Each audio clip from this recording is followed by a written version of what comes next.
Hello दोस्तों, good morning. आज का नया क्वेश्चन है कि पहला क्वेश्चन है कि यदि एक त्रिभुज के आधार में 10% की वृद्धि तथा ऊंचाई में 20% की वृद्धि की जाती है तो क्षेत्रफल में क्या परिवर्तन आएगा।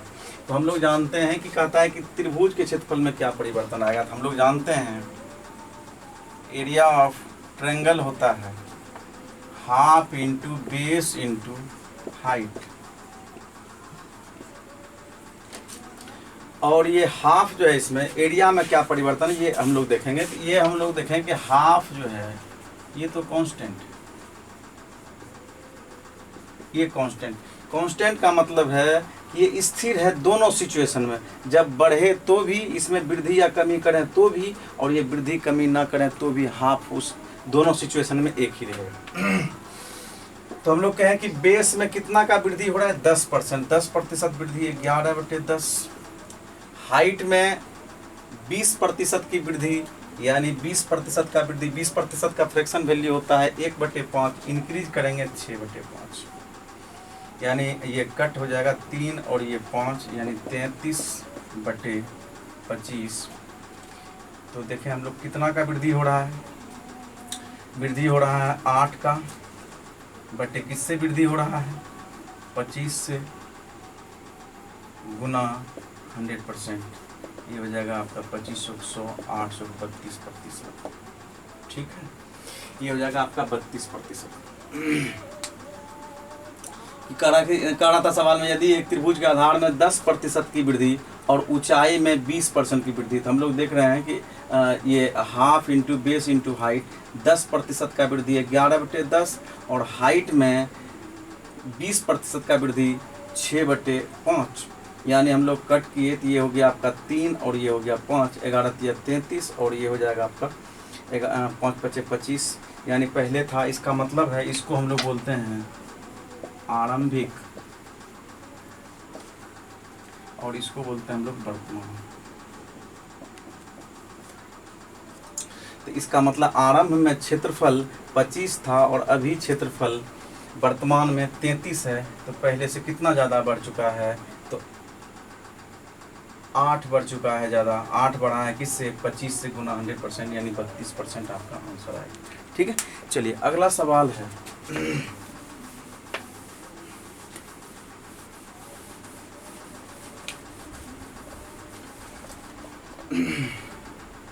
यदि किसी आयत की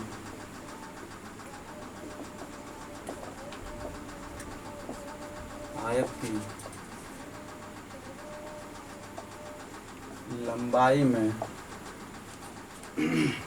यदि किसी आयत की लंबाई में 20% का कमी, 20% की कमी तथा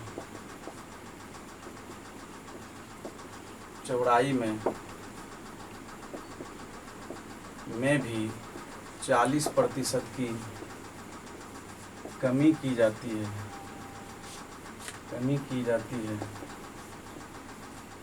तो उसके क्षेत्रफल पर क्या प्रभाव पड़ेगा। ठीक है, तो हम लोग देखें कि कहता है यदि किसी आयत की लंबाई में 20% की कमी की जाती है तथा चौड़ाई में 40% की कमी की जाती है तो उसके क्षेत्रफल में क्या प्रभाव पड़ेगा। तो हम लोग देखें आयत का एरिया होता है area of rectangle L into B, यानी लेंथ इंटू विड्थ। तो लेंथ में कितनी की कमी हो रही है 20% की, 20% कमी, 20% का फ्रैक्शन वैल्यू होता है 1/5, कमी करें 4/5, और चौड़ाई में 40% का कमी, 40% का वैल्यू आप ऐसे समझ सकते हैं 40/100, 20 दूनी 40 और 20 पंचे 100, यानी 2/5, डिक्रीज करेंगे 3/5, यानी ये हो जाएगा 12/25। इसका मतलब ये हुआ कि पहले आरंभ में रेक्टेंगल का एरिया 25 था और अभी वर्तमान में यानी प्रेजेंट में 12 है। तो पहले से कितना कम हो रहा है ये? कितना? 13 कम हो रहा है। किससे कमी हो रहा है? 25 से गुना 100%। ये 52%। 52% क्या हो रहा है? कमी, डिक्रीजमेंट।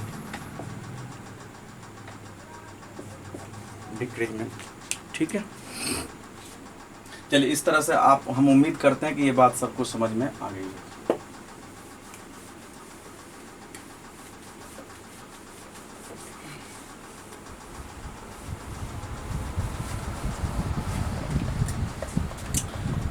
चलिए अगला सवाल है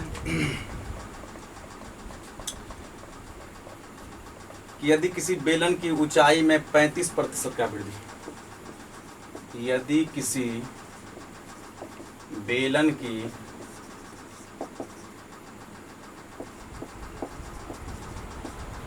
ऊंचाई में 35% की वृद्धि की जाती है,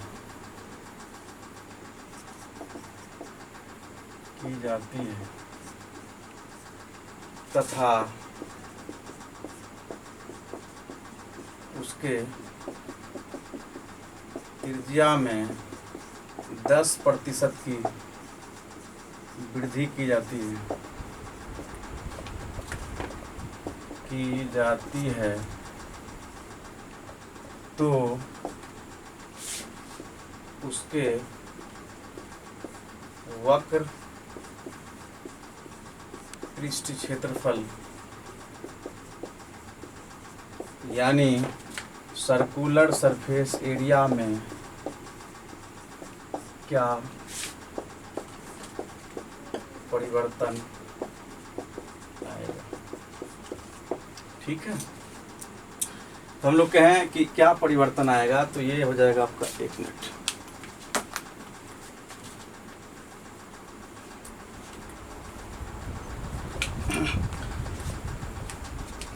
तो हम लोग जानते हैं कि सिलेंडर का circular surface area of cylinder होता है 2πr/h। चलिए इसको हम लोग विशेष रूप से मेंसुरेशन में जानेंगे। इसको हम लोग बोलते हैं सिलेंडर, इसका हम लोग बोलते हैं इसको वृत्ताकार भाग है, इसका पृष्ठ वक्र पृष्ठ, इसका हो जाएगा आपका परिमाप हो जाएगा परिधि, यानी हम लोग कहते हैं 2πr, और इसकी ऊंचाई h है। हम लोग इंक्लूड करें तो ये हो जाएगा आपका सर्कुलर सरफेस एरिया आ जाएगा आपका 2πr/h। इसी तरह अगर हम लोग वॉल्यूम निकालें तो एरिया इंटू हाइट हो जाएगा, यानी πr² हम लोग कहते हैं इसका आयतन। ठीक है, तो इसमें देखें हम लोग कि ये आपका कांस्टेंट है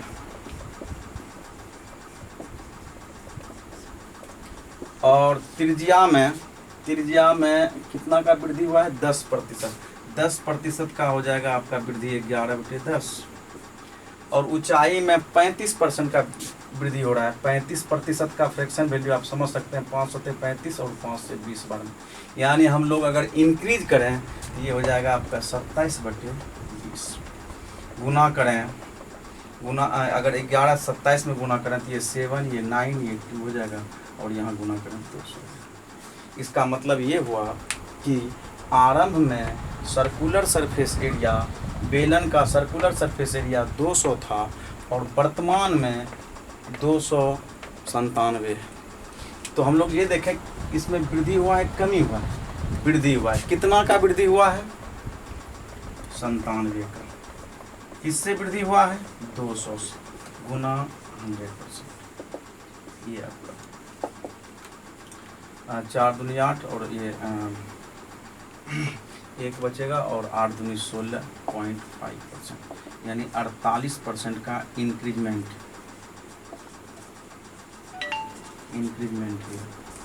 ठीक है, और उम्मीद करते हैं कि ये बात भी सबको समझ में आ गई है। अगला सवाल है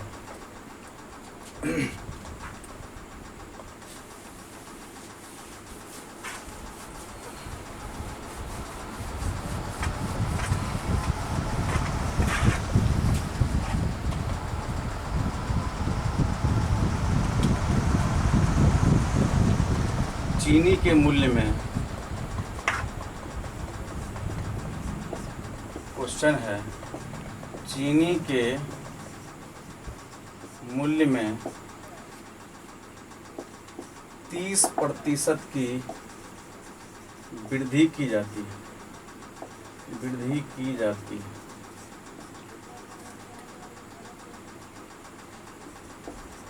तथा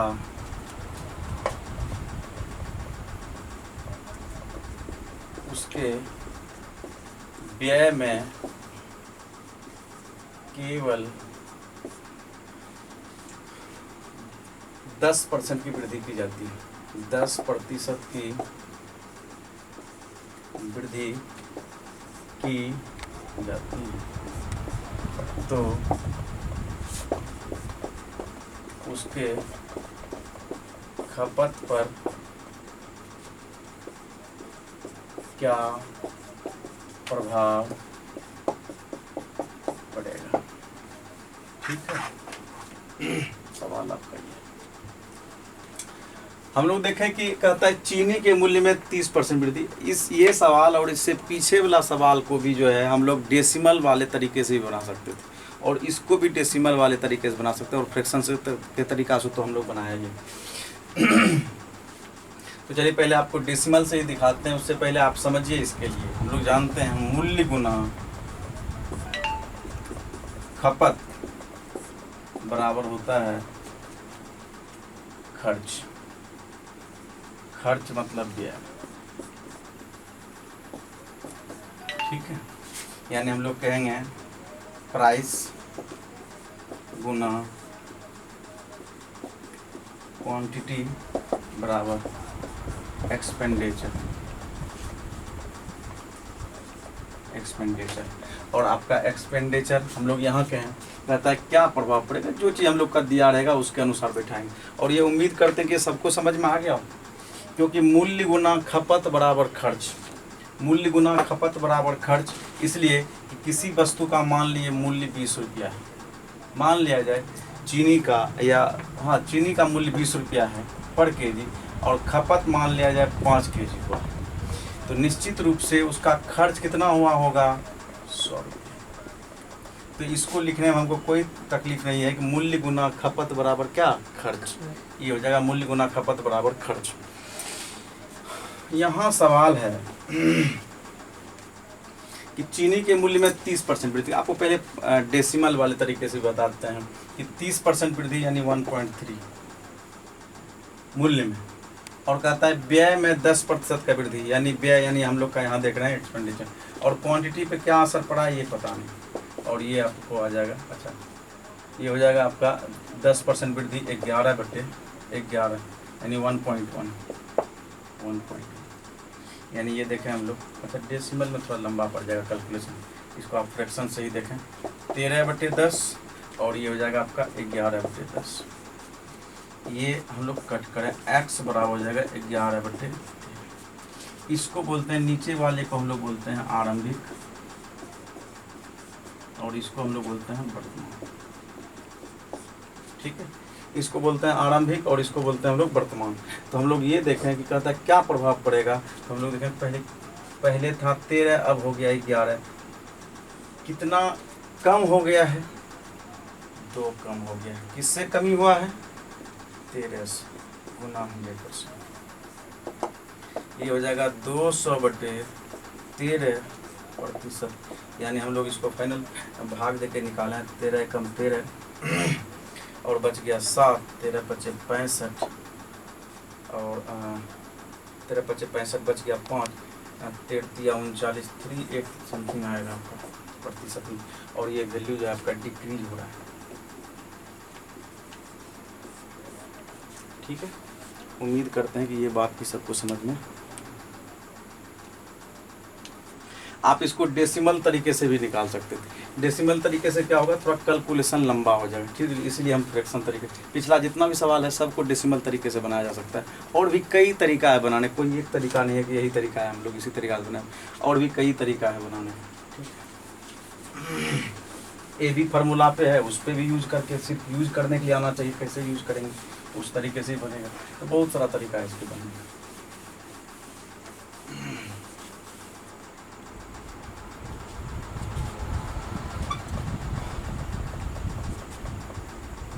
चलिए अगला सवाल है कि किसी वस्तु की कीमत 25% घट जाती है। किसी वस्तु की कीमत 25% घट जाती है,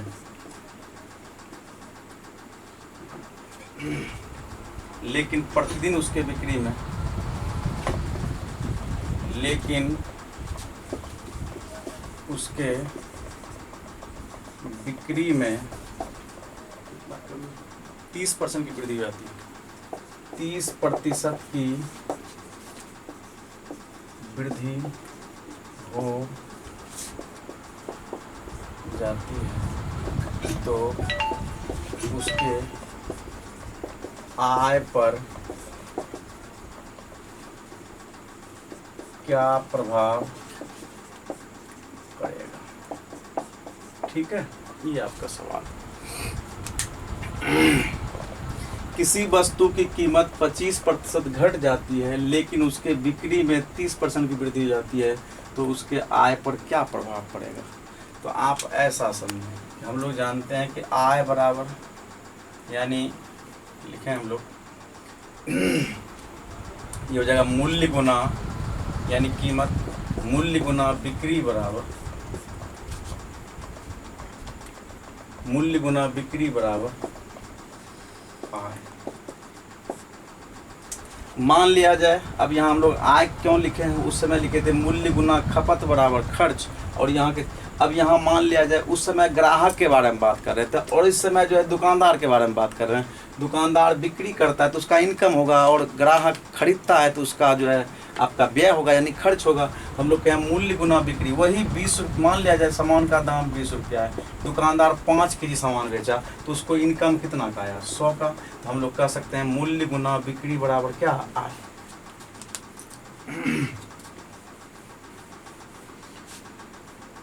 चलिए यहाँ जो हम लोग कहें किसी वस्तु की कीमत 25% घट जाती है, 25% कमी मतलब 1/4, 25% का वैल्यू 1/4 डिक्रीज करेंगे 3/4।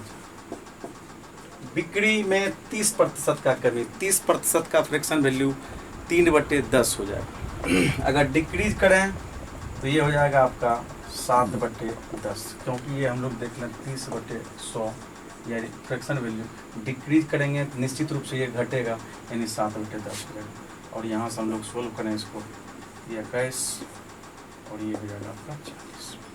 इसका मतलब ये हम लोग बोलते हैं आरंभिक, और ये हम लोग पढ़ते हैं। ठीक है, ये आरंभिक मूल्य हो जाएगा और ये वर्तमान। हम लोग ये कहें कि आरंभ में 40 था और अभी वर्तमान में है कितना? 21 है। कितना कमी आया है? 19 का कमी आया है। किससे कमी आया है? 40 गुना 100। ये कट हो जाएगा, ये 2, ये हो जाएगा आपका 5 और ये हो जाएगा आपका 19/95 बटे 2, यानी क्या ठीक लिखें?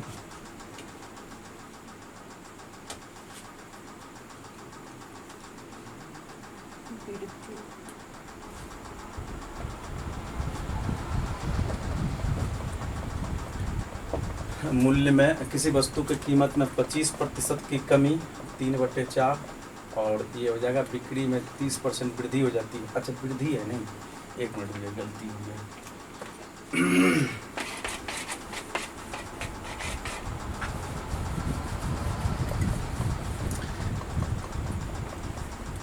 30% वृद्धि, 30% का वैल्यू हो जाएगा आपका 30/100 यानी 3/10 और इंक्रीज करेंगे तो ये हो जाएगा 13/10। सॉरी, ये हो जाएगा आपका 13 या 39 और ये हो जाएगा आपका 40, यानी आरंभिक मूल्य ये है और ये है आपका वर्तमान। ठीक है, पहले था आरंभ में 40, अब हो गया 39। कितना का कमी आ रहा है भाई? 1 का। किससे कमी हो रहा है? 40 से गुना 100%। ये हो जाएगा आपका 2 और ये हो जाएगा 5, यानी 2.5%।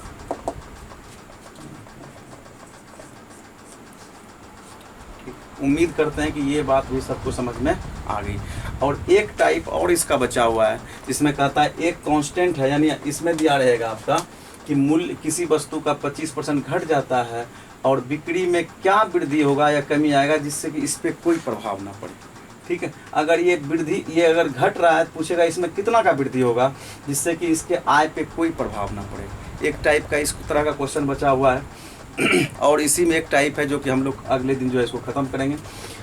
और अगर यहाँ घट जाएगा तब यहाँ पूछेगा वृद्धि, और यहाँ अगर वृद्धि होगा तो यहाँ पूछेगा कमी, क्योंकि इस पर कोई प्रभाव ना पड़ेगा। यहाँ चूँकि प्रभाव पड़ रहा है, यहाँ देखिए वहाँ वृद्धि हो रहा था, इसमें ये कमी हो रहा है, यहाँ वृद्धि हो रहा है, इस पर कुछ ना कुछ असर पड़ रहा है। ये हम लोग का कहेगा जब कोई असर नहीं पड़ता। इस तरह का सवाल जो अगले वीडियो में पढ़ेंगे और ये आपके लिए इम्पोर्टेंट भी है, ये भी, और जो अगला जो वीडियो आएगा वो भी। ठीक है, धन्यवाद।